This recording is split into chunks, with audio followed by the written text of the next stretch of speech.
Hello guys and welcome back to my channel. তো এখন আমি রেডি হয়ে গেছি। এখন যাবো আমি একটু বাড়িতে, আমার বাপের বাড়ি। তো এখন 3:30 বাজে। তো আমি এটা পরদিন ভয়েস দিচ্ছি, একটু আমার ঠান্ডা লেগেছে। তো আমি এখন বাপের বাড়িতে যাব। ওখানে আমার কিছু ঘর ভাড়া আছে, সেই টাকাগুলো তুলতেই যাই। প্রত্যেক মাসে আমার একবার করে যাওয়া হয়। আর আগে যেতাম, সত্যি কথা বলতে খুব আনন্দ করে বাপের বাড়িতে, যে গেলে মায়ের সাথে আমার হয়তো দেখা হবে। কিন্তু এখন আর আমার গেলে মায়ের সাথে দেখা হয় না। বুক ভরা কষ্ট নিয়ে বাড়ি আমি ফিরি প্রত্যেকবার, একবার নয়। আর পরের দিন আমার শরীর একটু আধটু খারাপ হয়ে যায়। খুব কষ্ট হয় যখন যে দেখি মা নেই। তো চলো, আমি একদম রেডি হয়ে গেছি। আগে বাড়িতে যখন যেতাম অনেকটা আনন্দ নিয়ে যেতাম, কিন্তু এখন আর সেই আনন্দটা নিয়ে বাড়িতে যেতে পারি না।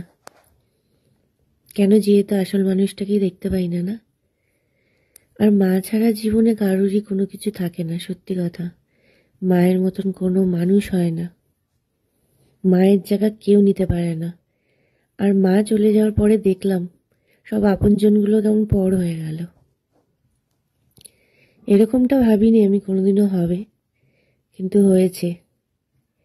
সব নিজের মানুষগুলো কিভাবে এক নিমিষে সব পর হয়ে গেল।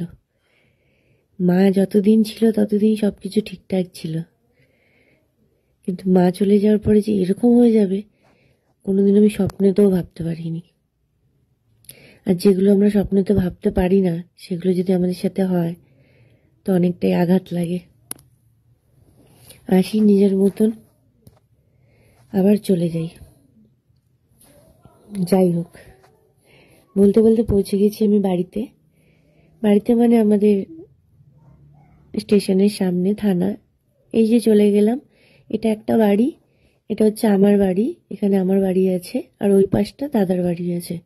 তো এটা আমার বাড়ির গলি। মনটা খুব খারাপ হয়ে যায় এখানে আসলে, খুবই খারাপ।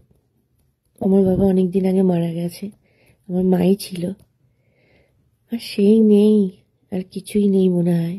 এইটা হচ্ছে আমার বাড়ি। কতগুলো ভাড়াটে থাকে এখানে, তোরা তাদের মতন করে থাকে, যেরকম ভাবে পারে আর কি। আসলে বাড়ির মানুষ না থাকলে ঠিক বাড়ি ঘরদোর যেরকম ছিঁড়ি হয়, ঠিক সেরকমই ছিঁড়ি হয়ে আছে। তো আর মধ্যখানে আমি আর ভিডিও করতে পারিনি। তারপরে চলে এসেছি স্টেশনে।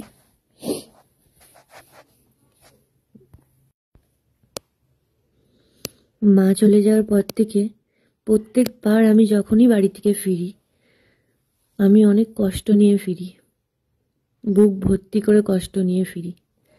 আমি এটা কাউকে বোঝাতে পারবও না, আর আমি কাউকে এটা বোঝাতে চাইও না যে আমার মায়ের জন্য আমার কতটা কষ্ট হচ্ছে।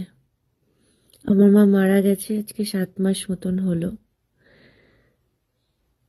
মেনে নিতেই কষ্ট হচ্ছে। কেন, উনি যাওয়ার মতন ছিল না, ওনার বয়স হয়নি যাওয়ার। ওনাকে রোগে শেষ করে দিল। উনি যদি একটু নিজের খেয়াল রাখতো, নিজের কথা ভাবতো, ছেলে মেয়ের কথা না ভেবে, এত টাকা পয়সা, বাড়ি, জমি, কি হলো?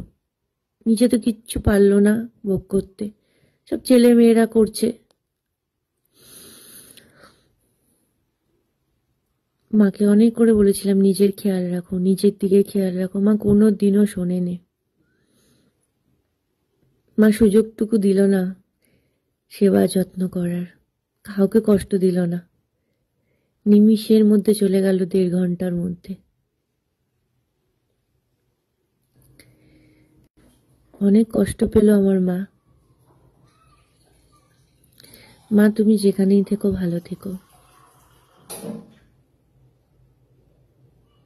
মা ছাড়া ছেলেমেয়েরা একদম অনাথ, যতই সবাই থাকুক না কেন। মা মুখ দেখলেই বুঝে যায়।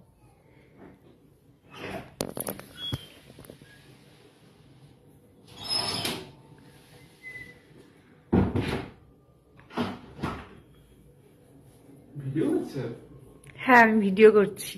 এন্ট্রি হাই করে দাও, অনেকদিন পরে। চলো টাটা।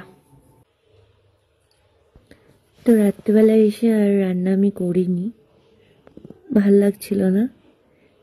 তাই রাত্রে বিরিয়ানি খাওয়া হচ্ছে। তো চলো ভিডিওটা এতটাই। গুড নাইট সবাইকে।